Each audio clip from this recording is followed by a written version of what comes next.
Jaramillo, which is the penultimate categorized climb. It's the second cat climb, so there'll be 6, 4, 2 and 1 points at the top.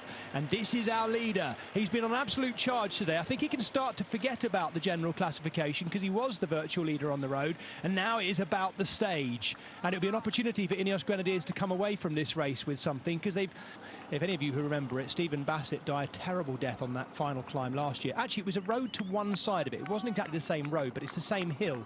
There aren't many roads that go out onto that little headland that juts out onto the reservoir. We were just talking a moment ago, and just thanks to Joss there for letting me know on the official Israel Premier Tech. It was Corbin Strong, not Sepp Van Mark. It never started this morning. Pavel Sivakov, despite the fact that he's rocking on this climb, working his way through his data screens, just erasing some data, maybe checking his messages that are coming through on He scrolled, I think he scrolled right a couple of times, and now he scrolled left 2 or 3 times as well. Still looking down at his data.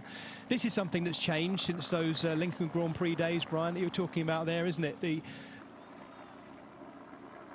big Norwegian who, I wonder, Brian, there must have been, I'm sure Uno X must have thought about trying to get him to join their team alongside Christoph. I think he will. I think he will, but you've got to remember there's a little bit of history between Christoph and Bosenhagen. They haven't always got on.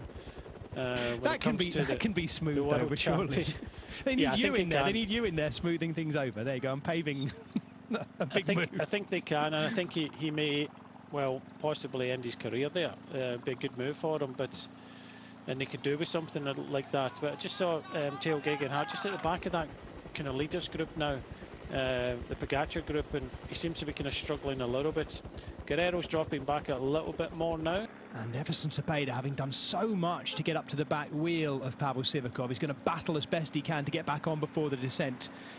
And it is quite a long descent, about 7 kilometres straight down into the valley again, almost down to level with the sort of lower slopes alongside the reservoir. And we're watching Edvald Bosenhagen going straight out the back of that group, as you might expect here as well.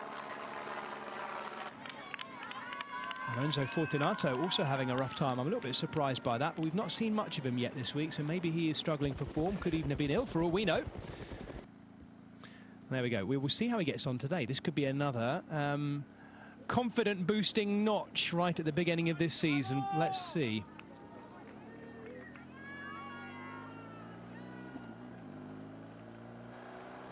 And over the top.